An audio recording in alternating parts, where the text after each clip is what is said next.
রাজ্যে অস্থির পরিস্থিতি সৃষ্টির চেষ্টা চলছে। এই অভিযোগ এনে প্রদেশ বিজেপি কার্যালয়ে সাংবাদিকদের মুখোমুখি হলেন প্রদেশ বিজেপির মুখপাত্র নবেন্দু ভট্টাচার্য। রাজ্যে অস্থির পরিস্থিতি সৃষ্টির চেষ্টা চলছে। শনিবার রাতে মান্দাই বিধানসভা কেন্দ্রের ললিত বাজারে এক বিজেপি কর্মীর বাড়িতে হামলা চালানো হয়েছে। প্রদেশ বিজেপি কার্যালয়ে আহত সাংবাদিক সম্মেলনে এই অভিযোগ করলেন প্রদেশ বিজেপির মুখপাত্র নবেন্দু ভট্টাচার্য। লোকসভা নির্বাচন যতই এগিয়ে আসছে ততই রাজনৈতিক দলগুলির মধ্যে চাপানোত্তর বেড়ে চলছে। বিরোধীদের পক্ষ থেকে বারে বারে অভিযোগ করা হচ্ছে তাদেরকে প্রচার করতে বাধা দেওয়া হচ্ছে। বিরোধী দলের প্রার্থীরা প্রচারে বের হতে পারছে না। এই পরিস্থিতিতে রবিবার প্রদেশ বিজেপি কার্যালয়ে আহত সাংবাদিক সম্মেলনে প্রদেশ বিজেপির মুখপাত্র নবেন্দু ভট্টাচার্য পাল্টা অভিযোগ করেন, রাজ্যে অস্থির পরিস্থিতি সৃষ্টির চেষ্টা চলছে। শনিবার রাতে মান্দাই বিধানসভা কেন্দ্রের ললিত বাজারে এক বিজেপি কর্মীর বাড়িতে হামলা চালানো হয়েছে। এই ঘটনায় ৩ জন বিজেপি কর্মী আহত হয়েছেন।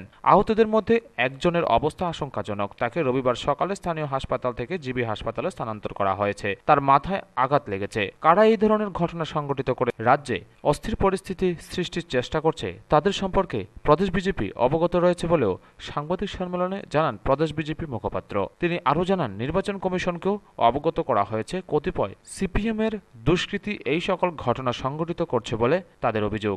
সুনির্দিষ্ট তথ্য প্রমাণও দেওয়া হয়েছে নির্বাচন কমিশনকে। ইতিপূর্বে দেখা গেছে প্রথম এনডিএ সরকার আসার পর আমাদের অটল বিহারী বাজপেয়ী প্রধানমন্ত্রী ছিলেন। উনি অনেকগুলি জনকল্যাণমূলক কর্মসূচি হাতে নিয়েছিলেন, কিন্তু সেগুলি অনেকগুলি আছে যেগুলি উনি প্রয়োগ করে যেতে পারেননি। আবার কিছু কিছু লাভও করা হয়েছে, কিন্তু সরকার বদলের পর ইউপিএ সরকার আসার পর অনেকগুলি বাতিল করে দেওয়া হয়েছে বা টাকা কমিয়ে দেওয়া হয়েছে। যে বরাদ্দ ছিল সেই বরাদ্দ কমিয়ে দেওয়া হয়েছে। এইসব ক্ষেত্রে উনি আশঙ্কা প্রকাশ করেছেন এবং এটা স্বাভাবিক আশঙ্কা কি আমরা বলবো, এটা তো ঠিকই আছে যে আমাদের এই নরেন্দ্র মোদী নেতৃত্বাধীন সরকার যে সমস্ত কর্মসূচি নিয়েছেন, বিভিন্ন জনকল্যাণমুখী কর্মসূচি সরকার গঠনের পর থেকে, সেইগুলি তারা যে চালিয়ে যাবেন, সরকার বদলের কোনো সম্ভাবনা নেই। আজকে যাদের নাম নিতে হচ্ছে আমাদের, তাদেরও হয়তো আগামী দিনে নাম নিতে হবে না। তাদের যারা বিগ শটস, তাদেরও পরাজয় অবশ্যম্ভাবী। এখন কোন স্থানে লড়বেন তা ঠিক করতে পারছেন না, কোন জায়গায় গিয়ে লড়বেন। ফলে এই সমস্ত বিষয় স্বাভাবিকভাবে আসে, মানুষকে সেটা বোঝাতে হয় কি করবে, কি হয়েছে। এই বিষয়টা কি মানুষকে উনি বুঝিয়েছে। নির্বাচন কমিশনের কাছে গেছেন, অবশ্যই যেতে পারেন, তাদের অধিকার রয়েছে। নির্বাচন কমিশন সেটা রেকর্ড, সরকারি যে রেকর্ড হয় এখন তারা খুঁটিয়ে দেখবেন।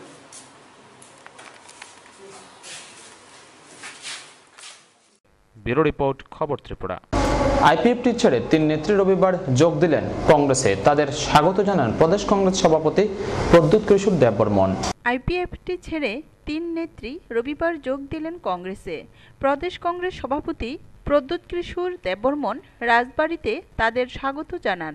দলত্যাগীরা হলেন রাধামালা দেববর্মা, মেরিয়ান রিয়াং ও বীণামালা দেববর্মা। তারা সকলেই আইপিএফটির মহিলা শাখার শীর্ষপদে ছিলেন। প্রদেশ কংগ্রেস সভাপতি জানান, নাগরিকত্ব বিল, ফরেস্ট বিল প্রত্যাহার, এডিসিতে সরাসরি অর্থ বরাদ্দের দাবিকে সামনে রেখে লড়াই চলবে। ত্রিপুরাল্যান্ডের নামে মানুষকে বোকা বানিয়েছে আইপিএফটি, এমনটাই অভিযোগ করেন প্রদেশ কংগ্রেস সভাপতি। आज से 2-3 दिन पहले विजय बाबू, माई सेल्फ, एनसी देबबर्मा के घर में गए थे। हमने उनको हाथ जोड़ के निवेदन किया था कि अगर हम लोग एक हो जाए तो एक मैसेज जाएगा हमारे समाज को कि आज़ादी के 70 साल बाद पहली बार हम सब एक मंच में ढांचा एकता होकर एक संग आएंगे। एक मैसेज जाएगा दिल्ली की सरकार को और हमारे खुद के समाज को कि हम सब एक हैं सिटीजनशिप अमेंडमेंट बिल के खिलाफ, फॉरेस्ट बिल के खिलाफ। हम सब एक है क्योंकि हमको कॉकबोरॉक इंग्लिश लैंग्वेज में लैटिन स्क्रिप्ट में चाहिए। हम सब एक है क्योंकि हम फॉरेस्ट बिल का अपोज करते हैं, क्योंकि जो सुप्रीम कोर्ट ने ऑर्डर पास किया है उसका अपोज करते हैं। हम सब एक है क्योंकि हमको डायरेक्ट फंडिंग चाहिए ऑटोनमस डिस्ट्रिक्ट काउंसिल का, टेरिटोरियल काउंसिल हो गया है जो अब हम सब अपोज करते हैं कि हमारा जो ज़मीन इलीगली ले लिया गया था उसको वापस रिस्टोर करें। एनसी बाबू ने कहा था कि वो 8 घंटे बाद हमारा जो एकता का जो एक कॉल था उसको रिस्पॉन्ड करेंगे। एनसी देबबर्मा ने एक पॉलिटिकल डिसीजन लिया है, वो उनका हक बनता है, मैं अपोज नहीं करूंगा। They are also political party, उनके अंदर भी बहुत प्रेशर हो गया विद इन द पार्टी। मैंने उनका स्टेटमेंट भी सुना है। विजय बाबू थे वहाँ में, मैं था, बिन बुलाए हम नहीं गए, फ़ोन करके हम गए थे। शायद उनको खबर नहीं पहुंचा समय में, लेकिन हम बिन बुलाए नहीं गए थे। उससे पहले भी काफ़ी बार बात हुई थी हमारी। जो भी हो, एकता और थांचा एक पार्टी के लिए त्रिपुरा समाज में पहली बार 70 साल में पहली बार होने वाला था, लेकिन 1 या 2 या 3 व्यक्ति के लिए ये थांचा या एकता एक मंच में हम सब नहीं आ सके। बहुत लोग आईपीएफटी में हैं जो आज भी हमारे संग हैं, यूथ विंग से हैं, महिला से हैं, सीनियर आईपीएफटी से अभी भी मुझे फोन आ रहा है। लेकिन मैं दिल से किसी को तोड़ना नहीं चाहता था और उनको आंचलिक पार्टी को मैं हमेशा इज्जत करता हूं। विजय बाबू को इतने साल से मैं जानता हूं, एनसी बाबू को जानता हूं, अनिमेश को जानता हूं, राजेश्वर को जानता हूं, आगोर देबबर्मा को जानता हूं, यहां तक पटल कन्या को भी जानता हूं, चित्तू बाबू को जानता हूं। लेकिन जब मैंने देखा है कि कोई अब अवसर नहीं रहा है और हमारा जो स्लोगन था पुइला जाति उलो पार्टी, लेकिन अब कोई लोग पुइला पार्टी उलो जाति कर रहे हैं, तो हमारे जो 3 महिला लीडर्स हैं उसमें स्टेट वाइस प्रेसिडेंट है, ऑर्गेनाइजिंग सेक्रेटरी है, स्टेट सेक्रेटरी है, वो खुद ही अपने आप से उन्होंने हमें इंडिकेट किया है कि वो कांग्रेस अब ज्वाइन करेंगे। आनी बुमके बिनामाला देबबर्मा आं आश्रामबारी डिविजननि आं केंद्र कमिटी आईडब्लिउएफनि भाइस प्रेसिडेंट। সাংবাদিক সম্মেলনে আইএনপিটির সভাপতি বিজয় কুমার রাংখল, এনসিটির সভাপতি অনিমেষ দেববর্মা প্রমুখ উপস্থিত ছিলেন। ব্যুরো রিপোর্ট, খবর ত্রিপুরা। রাজ্যের প্রাক্তন স্বাস্থ্যমন্ত্রী প্রয়াত বিমল সিনহার 21তম মৃত্যুবার্ষিকীতে তার প্রতি শ্রদ্ধা জানালো সিপিএম। রাজ্যের প্রাক্তন স্বাস্থ্যমন্ত্রী প্রয়াত বিমল সিনহার 21তম মৃত্যুবার্ষিকীতে তার প্রতি শ্রদ্ধা জানালো সিপিএম। রবিবার সকালে সিপিএম রাজ্য দপ্তরে প্রয়াত বিমল সিনহার প্রতিকৃতিতে পুষ্পার্ঘ্য অর্পণ করে শ্রদ্ধা জানান দলের রাজ্য কমিটির নেতৃত্বরা। 1998 সালের 31শে মার্চ কমলপুরের আভাঙ্গা ঘাটে সন্ত্রাসবাদীদের গুলিতে তিনি প্রাণ হারান। প্রয়াত সিনহা সেই সময় রাজ্যের স্বাস্থ্যমন্ত্রী ছিলেন। রাজ্য কমিটির নেতারা প্রয়াতের স্মৃতিচারণ করেন। সন্ত্রাসবাদীরা গণতন্ত্রের উপর আক্রমণ এনেছিল এবং আজকের যে জোট সরকার সেটাও প্রথম তাদের আঘাত এনেছে গণতন্ত্রের উপর আক্রমণ। এই দুইটা একসঙ্গে গ্রথিত। আমরা আমাদের এই লড়াই জারি থাকবে, ভবিষ্যতেও জারি থাকবে, এখনো জারি আছে। এই আক্রমণের মুখে আমাদের লড়াইয়ের পথে বিমল সিনহা আমাদের একজন প্রতীক হয়ে থাকবে। সন্ত্রাসবাদের বিরুদ্ধে যে আন্দোলন, এই যে আমাদের রাজ্য দপ্তরের রাজ্য পার্টির যে জেহাদ এবং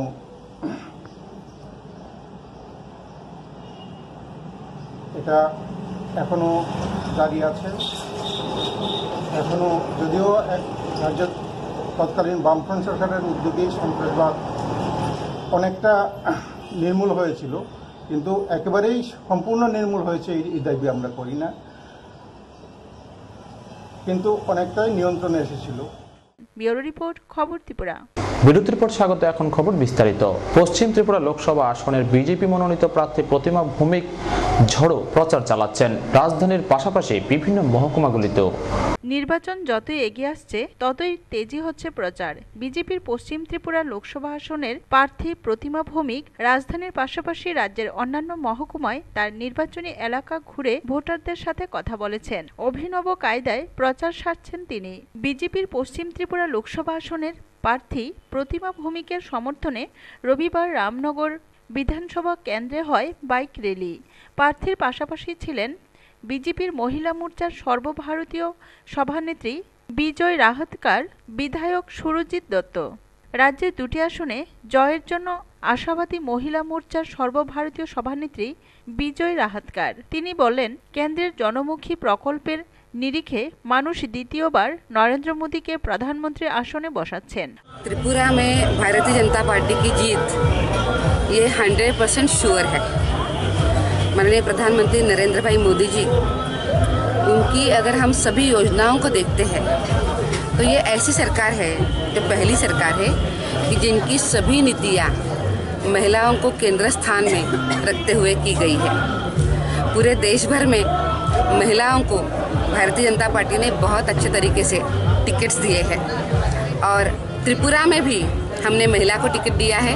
देश का सबसे पहला टिकट तो हमने महिला से ही शुरू किया है, तो स्वाभाविक रूप में त्रिपुरा में हमारी जीत पक्की है।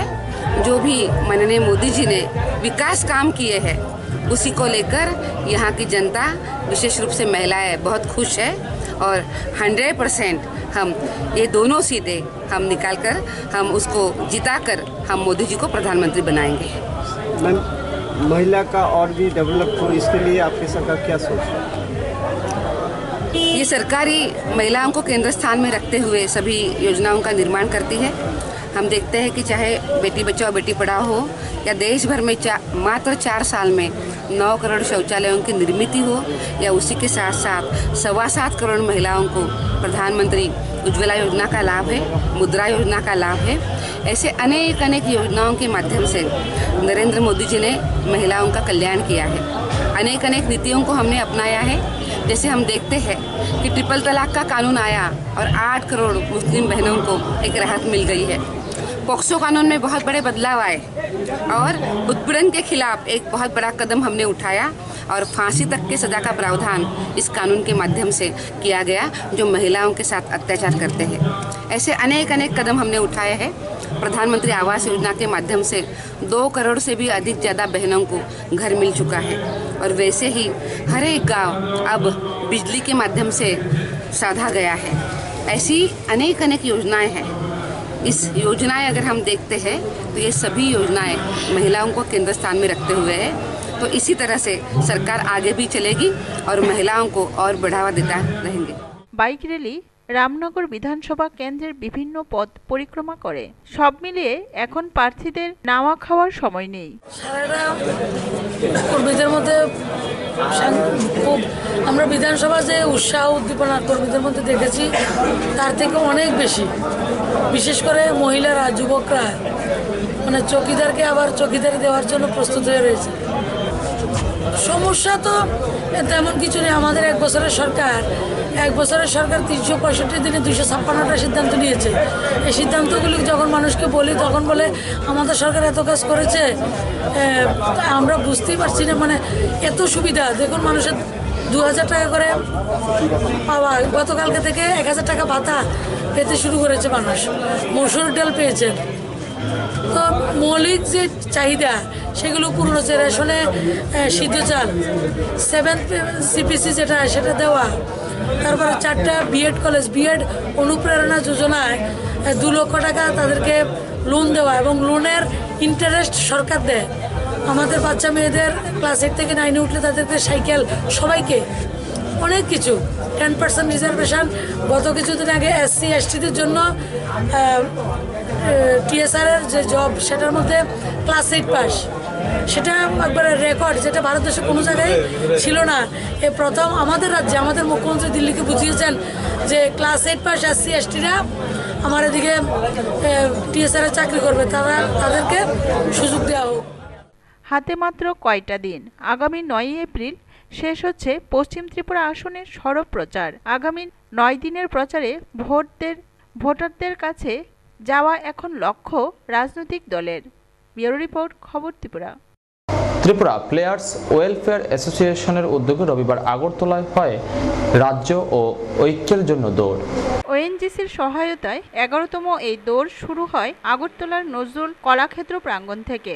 উদ্বোধনী অনুষ্ঠানে ছিলেন ডক্টর বৃন্দাবন বিহারী দাস কাঠিয়া বাবা, অ্যাডভোকেট জেনারেল অরুণকান্তি ভৌমিক, রাজ্য ক্রীড়া পর্ষদের চেয়ারম্যান মানিক সাহা, পদ্মশ্রী দীপা কর্মকার প্রমুখ। এবার ম্যারাথন উপলক্ষে কুইজ প্রতিযোগিতা, রক্তদান, স্বাস্থ্য শিবির ও সেমিনার অনুষ্ঠিত হয়। ক্রীড়া সংগঠক সুজিত রায় জানান, শান্তির বার্তা নিয়ে ইতিমধ্যেই ব্যাটন বাংলাদেশ সহ দেশের বিভিন্ন জায়গায় নিয়ে যাওয়া হয়েছে। এ নিয়ে পরপর 11তম ONGC run for state, run for unity যে রেস আজকে এই সকালে নজরুল কলাক্ষেত্র প্রাঙ্গণে অনুষ্ঠিত হলো। আমাদের রাজ্য এবং বহির্রাজ্যে মানে বাংলাদেশ থেকেও কয়েকজন এই রেসে অংশগ্রহণ করেছে। এই রেসের যিনি ফাউন্ডার, এই উপমহাদেশের অন্যতম দার্শনিক ডক্টর বৃন্দাবন বিহারী দাস কাঠিয়া বাবাজির অনুপ্রেরণায় আমরা এই রেসটা করতে পারি এবং আমরা খুবই আপ্লুত যে এই রেসে শুধু আগে run for state, run for ইউনিটিকে সামনে রেখে যে ম্যারাথন হতো, কিন্তু এবছর আমরা 10টি অনুষ্ঠান এটার সঙ্গে জুড়ে করতে পেরেছি। যেরকম আমরা প্রথমেই করেছি লঘু অঙ্কন প্রতিযোগিতা, স্পোর্টস কুইজ, আমাদের তারপরে হয়েছে লঘু প্রকাশের অনুষ্ঠান, তারপরে আমাদের হয়েছে একটা সেমিনার, পেইন ম্যানেজমেন্টের ভারত বিখ্যাত ডাক্তার এসেছিলেন, পেইন ম্যানেজমেন্টের উপর আলোচনা করেছেন। তারপর আমরা করেছিলাম রক্তদান শিবির, মেগা স্বাস্থ্য শিবির এবং শান্তির যে স্পিচ ব্যাটন, এটা আমরা কয়েকটি জেলায় নিয়ে গিয়েছিলাম। মাতা ত্রিপুরেশ্বরী মন্দির থেকে এটা শুভ সূচনা হয়েছিল। তারপর এই ব্যাটন সুদূর বাংলাদেশ ঢাকাতে গিয়েছিলেন। ঢাকায় বাংলাদেশের মাননীয় ক্রীড়ামন্ত্রী এই ব্যাটন গ্রহণ করেছিলেন। তারপর গতকালে এখানে আমাদের অনুষ্ঠিত হয়ে গেল যে একটা আলোচনা, যারা এই ম্যারাথনকে সামনে রেখে এটা বৃহৎ আকারে হয়, 21 কিলোমিটার পুরুষদের, মহিলাদের 10 কিলোমিটার এবং ফান রান অনুষ্ঠিত হয়। এর জন্য প্রায় 200 অফিসিয়াল দরকার হয়। তার জন্য আমি রাজ্য সরকারকে ধন্যবাদ জানাচ্ছি। ওনারা ক্রীড়া দপ্তরের সহযোগিতা এবং রাজ্য সরকারের বিভিন্ন দপ্তর আমাদেরকে সাহায্যের হাত বাড়িয়ে দিয়েছে। আমরা যেটা করতে চাইছি, এই শান্তি স্পিচ ব্যাটন যে রেসটা হয়, এই যে ব্যাটন আছে, ব্যাটন আমরা আগামী দিনে ত্রিপুরা থেকে আমরা এই ব্যাটন সারা বিশ্বে নিয়ে যাব বিভিন্ন প্রান্তে। আমাদের একটা পরিকল্পনা আছে, আমরা আগামী কিছুদিন পর এটা নিয়ে আমরা ঘোষণা দেব। তাছাড়া আমরা খুবই আপ্লুত, এই ভোর 4টা থেকে রাজ্যের বিভিন্ন প্রান্ত থেকে এই দৌড়বীররা এখানে এসে গেছেন এবং আমরা সবাইকে ধন্যবাদ জানাচ্ছি। ব্যুরো রিপোর্ট, খবর ত্রিপুরা। ডিওয়াইএফআই উত্তর আগরতলা অঞ্চল কমিটির উদ্যোগে অনুষ্ঠিত হলো স্বেচ্ছায় রক্তদান। ব্লাড ব্যাংকে গিয়ে সংগঠনের সদস্যরা এদিন রক্তদান করেন। রক্তের সংকট মেটাতে এগিয়ে এলো বামপন্থী যুব সংগঠন ডিওয়াইএফআই এর উত্তর আগরতলা অঞ্চল কমিটির উদ্যোগে আগরতলা সরকারি মেডিকেল কলেজের ব্লাড ব্যাংকে গিয়ে রবিবার সংগঠনের সদস্যরা রক্তদান করেন। সাংসদ তথা সিপিএম এর পশ্চিম ত্রিপুরা আসনের প্রার্থী শঙ্কর প্রসাদ দত্ত রক্তদানের গুরুত্ব তুলে ধরে এই ধরনের উদ্যোগের প্রশংসা করেন। খুবই আনন্দের আমাদের সকলের কাছে যে আজকে যখন ত্রিপুরায় একটা রক্তদানের কর্মসূচি আমাদের গত বেশ কিছু বছর ধরে শুরু হয়েছিল এবং ত্রিপুরা সারা ভারতবর্ষের মধ্যে বলা যায় একটা গুরুত্বপূর্ণ স্থানে চলে যেতে পেরেছিল এবং তার জন্যে আমরা দেখেছি বিগত দিনে উৎসাহিত করার ক্ষেত্রে বিগত সরকার গুরুত্বপূর্ণ ভূমিকা পালন করেছে এবং বিশেষ করে ভারতের গণতান্ত্রিক যুব ফেডারেশন, উপজাতি যুব ফেডারেশন, ছাত্র ফেডারেশন, উপজাতি ছাত্র ইউনিয়ন সহ অন্যান্য বিভিন্ন গণতান্ত্রিক সংগঠন তারা বিভিন্ন সময়ে এই রক্তদানের কর্মসূচি সফল করার জন্য এগিয়ে আসতেন। আজকে ত্রিপুরা রাজ্যে সরকারের পরিবর্তন ঘটেছে, কিন্তু যারা যুব ফেডারেশন করেন, যারা মানুষকে ভালোবাসেন, তারা মনে করেন সরকারে কে থাকলো না থাকলো এটা বড় বিষয় নয়, আমাদের মানুষের পাশে দাঁড়ানো, মানুষকে সাহায্য করা এটা হচ্ছে সবচেয়ে মহৎ কাজ। আর তার জন্যে আজকে যখন বিভিন্ন জায়গায় রক্তের খানিকটা ঘাটতি দেখা দিয়েছে, সেই সময়ে যুব ফেডারেশন বিভিন্ন দিকে বিভিন্ন জায়গায় তারা উদ্যোগ নিচ্ছেন রক্তদানের কর্মসূচি নেবার জন্য। এর জন্য এই যে যুব ফেডারেশনের অবদান, এই অবদানকে আমি ধন্যবাদ জানাচ্ছি এবং আগামী দিনে ত্রিপুরা রাজ্যের যে কোনো আর্তদুস্থ মানুষের পাশে তারা আরও বেশি বেশি সংখ্যায় ব্যাপকভাবে এগিয়ে আসবেন। ব্যুরো রিপোর্ট, খবর ত্রিপুরা। বিজেপি বাধারঘাট মণ্ডলের উদ্যোগে অনুষ্ঠিত হলো স্বেচ্ছায় রক্তদান শিবির। ছিলেন স্বাস্থ্যমন্ত্রী সুদীপ রায় বর্মন সহ অন্যান্যরা। নির্বাচনের সময়ে রক্তের সংকট দেখা দেয়। সংকট মোকাবেলায় ঘন ঘন রক্তদান শিবির করতে পরামর্শ দিলেন স্বাস্থ্যমন্ত্রী সুদীপ রায় বর্মন। রবিবার বিজেপির বাধারঘাট মণ্ডলের উদ্যোগে অরুন্ধতী নগরের বিদ্যাসাগর উচ্চ বিদ্যালয়ে রক্তদান শিবিরের উদ্বোধন করে স্বাস্থ্যমন্ত্রী রক্তদানের ধারাবাহিকতা বজায় রাখতে আহ্বান জানান। রক্তদান শিবিরে বিজেপির মণ্ডল সভাপতি রবীন্দ্র দাস, জেলা সভাপতি মানিক দাস প্রমুখ উপস্থিত ছিলেন। পরে তারা রক্তদান শিবিরটি ঘুরে দেখেন এবং রক্তদাতাদের সাথে কথা বলেন। প্রচুর রক্তের প্রয়োজন রয়েছে। অনেকে ভাবেন হয়তো না এত রক্তদান শিবির অনুষ্ঠিত হচ্ছে, খবরের কাগজ খুললেই আমরা দেখতে পাই রক্তগুলো যাচ্ছে। আজকে যে রক্তটা নেওয়া হচ্ছে এটাকে আমরা 35 দিন পর্যন্ত 35 দিনের মধ্যে এটাকে ব্যবহৃত করতে হবে। যদি ব্যবহৃত না করতে পারি এটাকে নষ্ট করে দিতে হবে। কাজে আজকে যে ব্লাডটা আমরা নিচ্ছি এটা সর্বোচ্চ মেয়াদ আজ থেকে 35 দিন।